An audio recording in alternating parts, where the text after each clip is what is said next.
They say cornfields are silent at night, but that's only if you don't listen closely enough. This is the story of 6 people who did, and what they heard still haunts them to this day.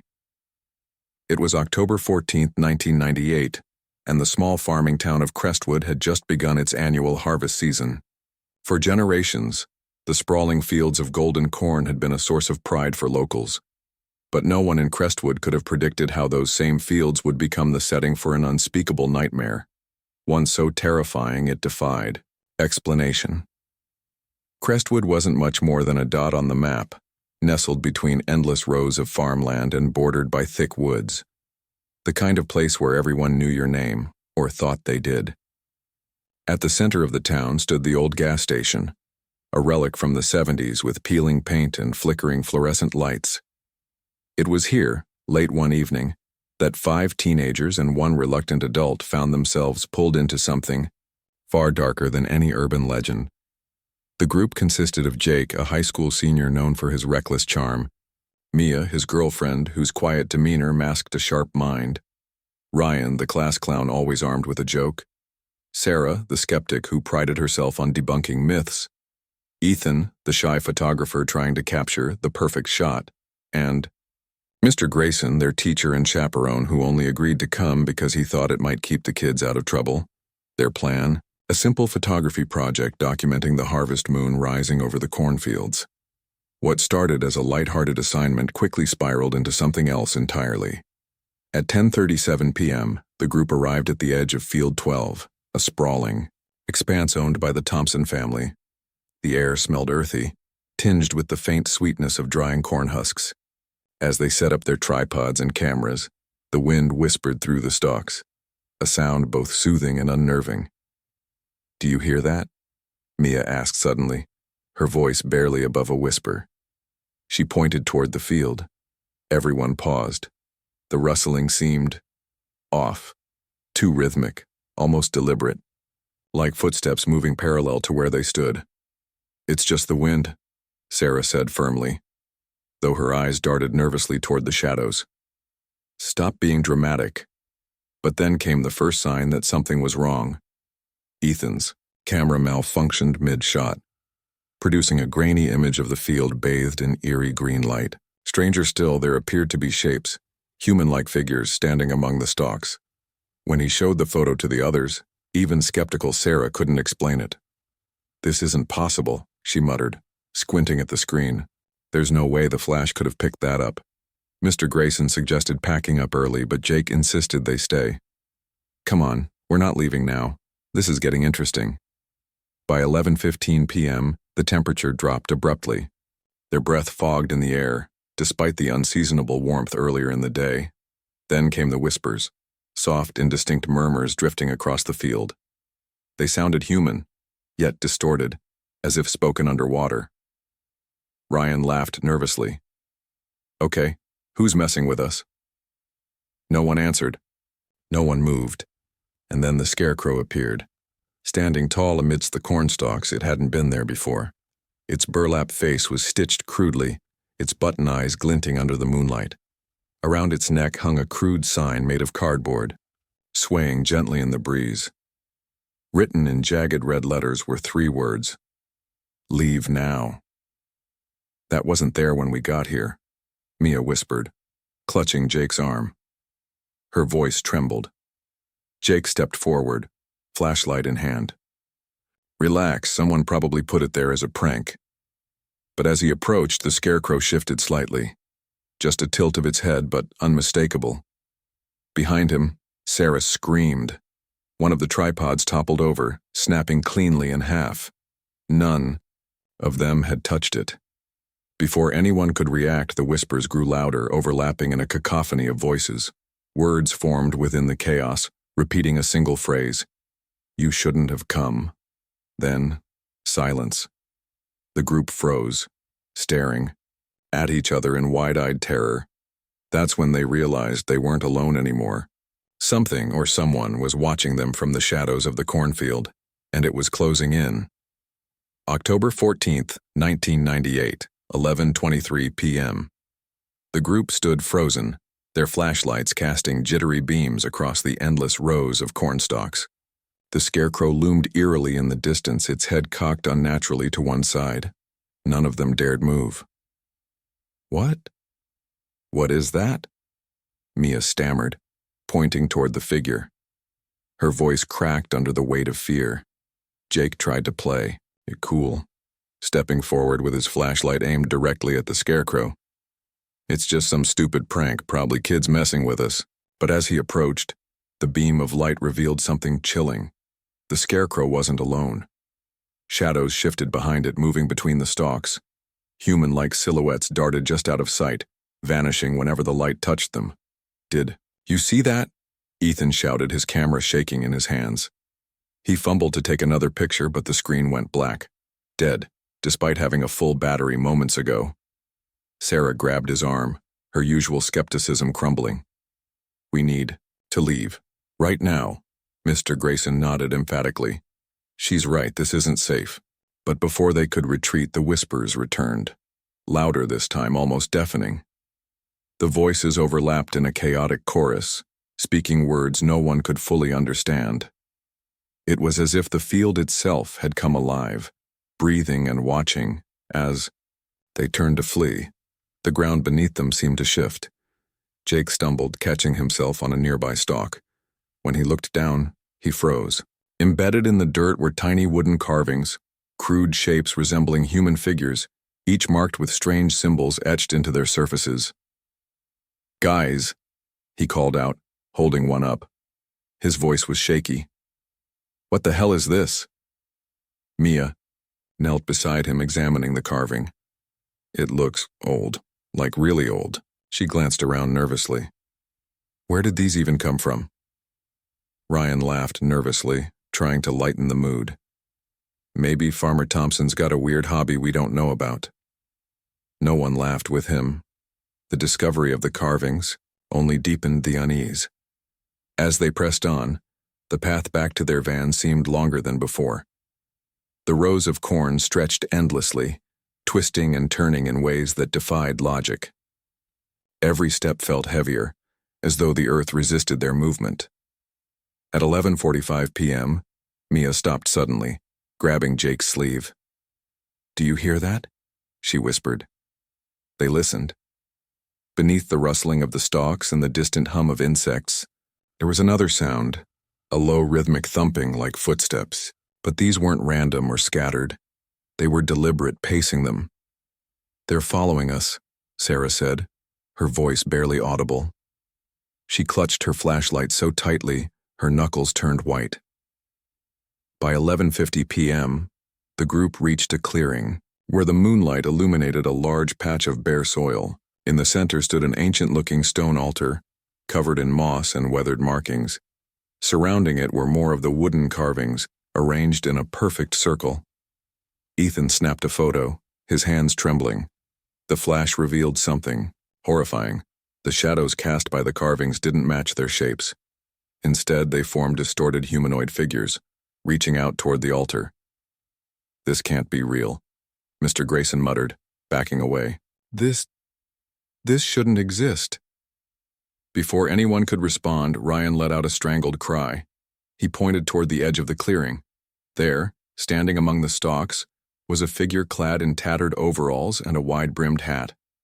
Its face was obscured by shadow, but its presence radiated menace. Who are you?" Jake demanded, his voice wavering. The figure didn't answer. Instead, it raised a hand, revealing a sickle glinting under the moonlight. Panic erupted. The group bolted, abandoning their equipment as they ran blindly through the maze of cornstalks.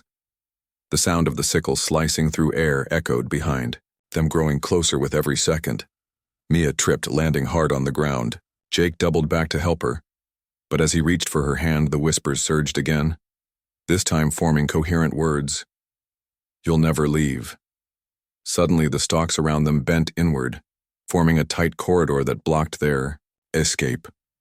The figure emerged from the darkness, its sickle gleaming menacingly, and then, just as quickly as it appeared, it vanished. The group collapsed in the middle of the field, gasping for breath. The stalks straightened themselves, returning to their original positions as if nothing had happened. As they caught their bearings, Ethan noticed something new. a trail of red handprints leading deeper into the field. Each print was fresh, glistening wetly in the moonlight. "Where do they go?" Mia asked, her voice trembling. No one answered. They didn't need to. The prints led toward the heart of the field where the whispers grew louder and more insistent. And somewhere in the distance the sound of laughter, cold, hollow, and unmistakably human, echoed through the night. Some places are meant to stay hidden. For those who dare venture too far, the consequences can be unimaginable. In the heart of Field 12, the truth began to unravel, and it was far worse than anyone could have imagined. October 14, 1998, 11:57 p.m. The group huddled together in stunned silence, staring at the trail of red handprints that stretched into the depths of the cornfield. The moonlight cast an eerie glow over the scene, highlighting every drop of crimson smeared across the stalks. "We're not following those, Sarah," declared firmly, her voice shaking despite her attempt at bravado. "This is insane. We need to find another way out." But as she turned to suggest a different route, the path behind them disappeared. The cornstalks closed in tightly, forming an impenetrable wall. It was as if the field itself had shifted, trapping them in place. "Great," Ryan muttered bitterly. "Now what? Do we just wait here until morning?" "No," Mr. Grayson said, his tone unusually sharp. He pointed toward the handprints. "If this, whatever it is, wants us to go that way, then maybe we should listen. At least for now." Jake frowned. "You really think walking deeper into this nightmare is a good idea?" "I don't know what's a good idea anymore," Mia whispered, clutching Jake's arm. Her eyes darted nervously toward the shadows. "But standing here feels like waiting to die." Reluctantly, they agreed to follow the trail. Each step felt heavier than the last, as though the ground resisted their movement. The whispers returned, louder and more insistent, guiding them forward. By midnight, the group reached a clearing unlike anything they'd seen before.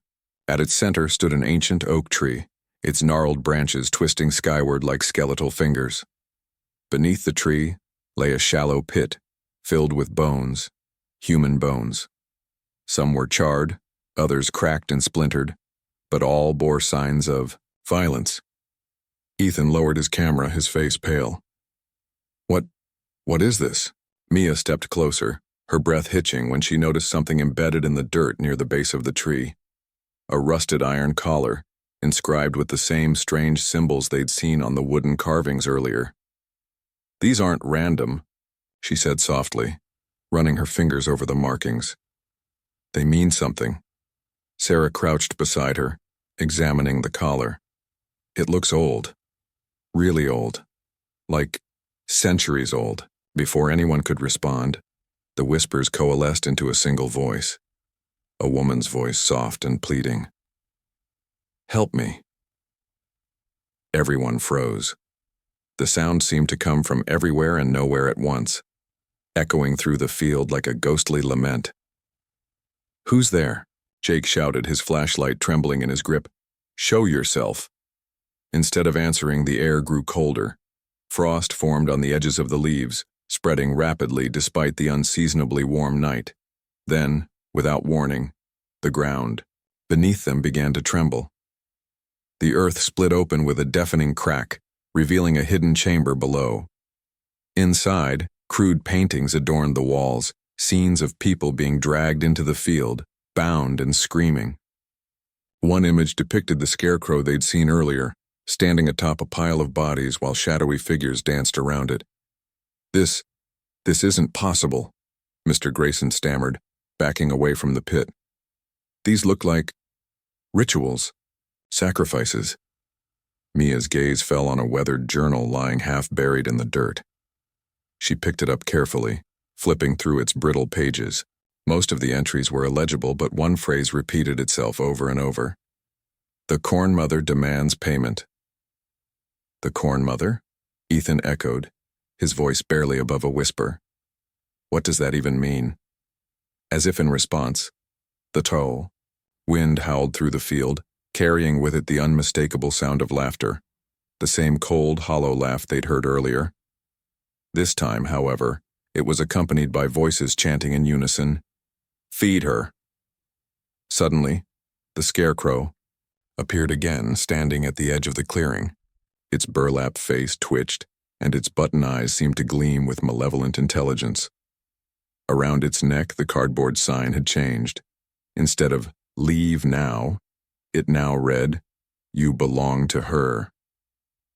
Behind them, the ground continued to shift, pulling them closer to the pit. The whispers grew louder, drowning out their panicked cries. And then, from the darkness beneath the tree, a pair of glowing green eyes emerged, staring directly at them. When faced with the unimaginable, survival becomes instinct, but in Field 12, survival meant confronting a horror older than memory, a force that didn't just want them gone, it wanted them. October 15th, 1998, 12:03 a.m.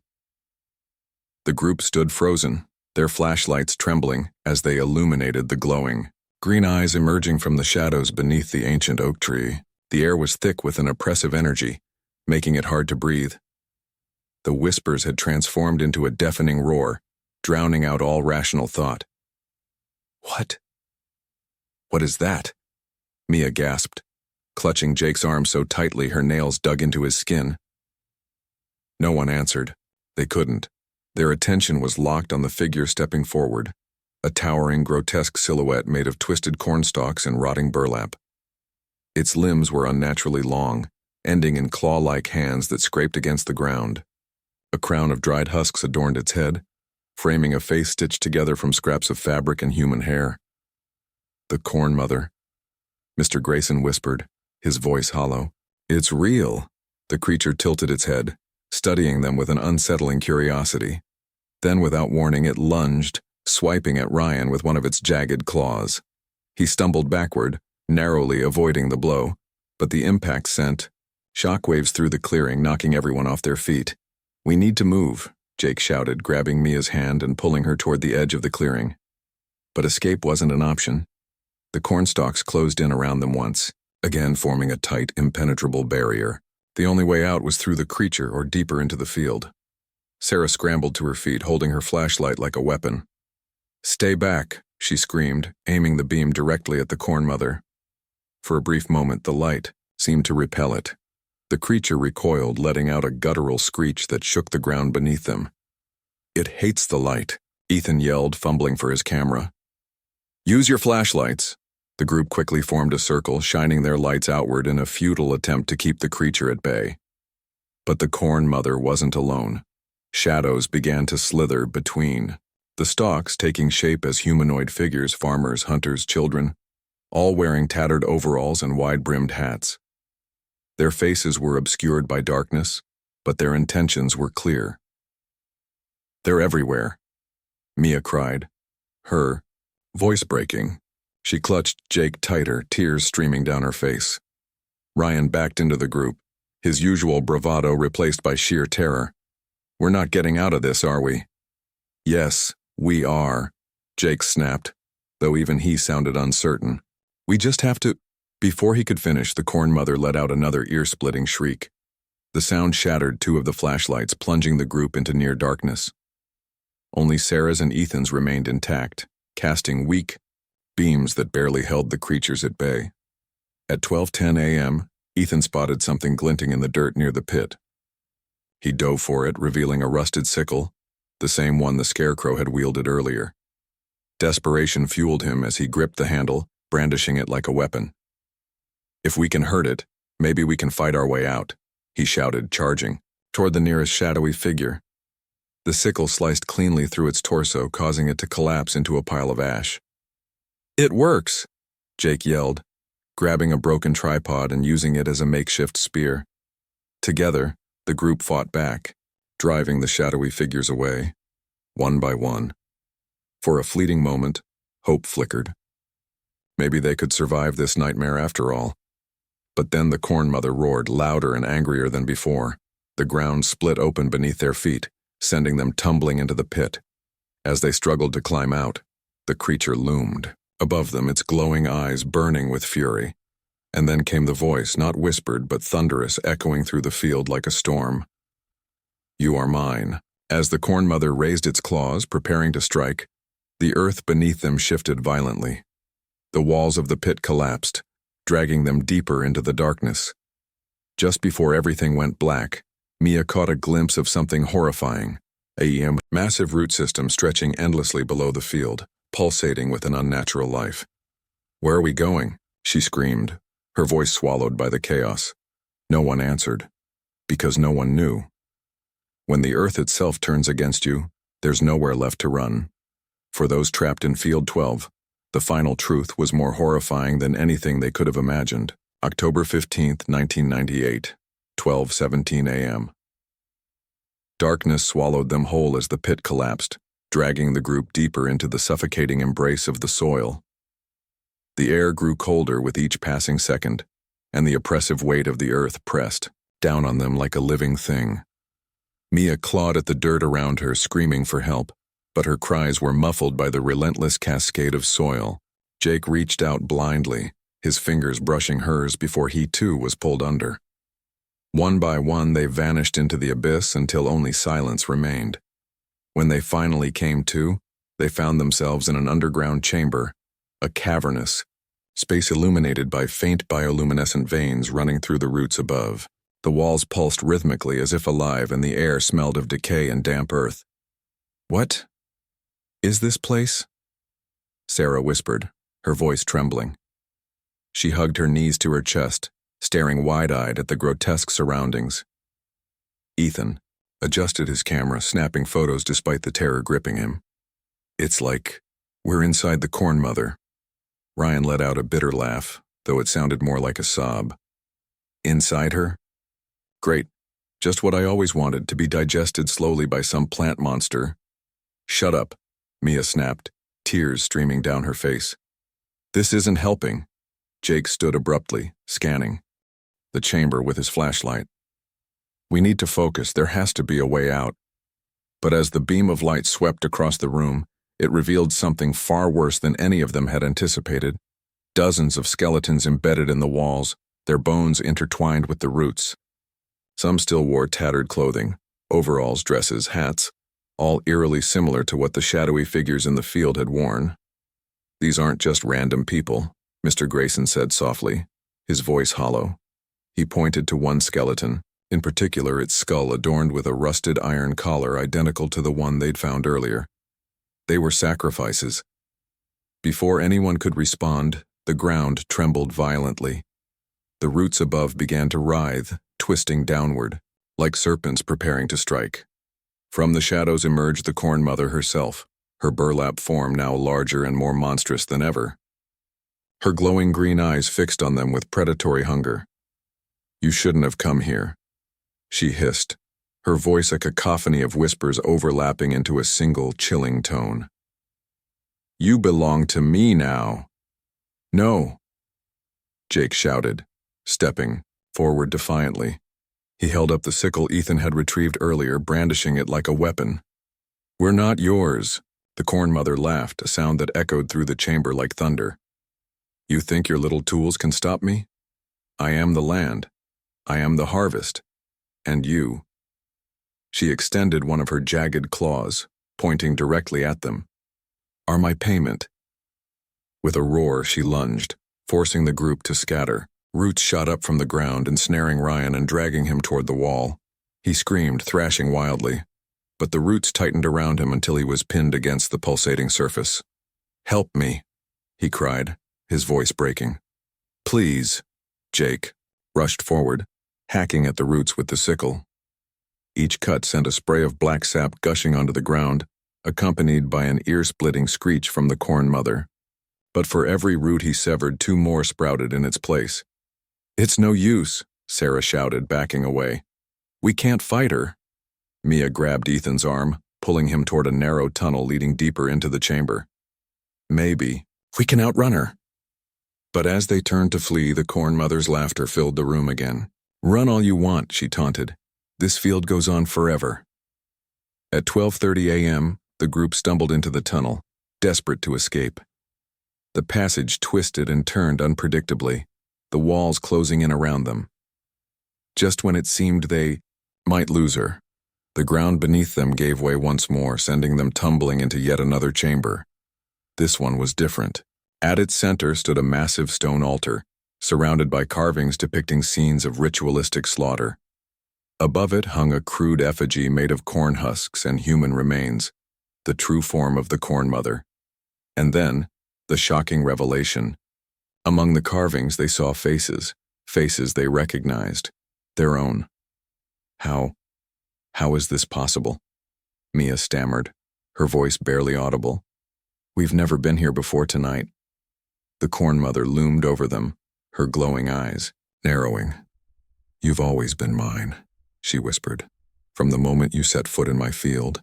As the realization sank in, the Corn Mother raised her claws, ready to claim her prize.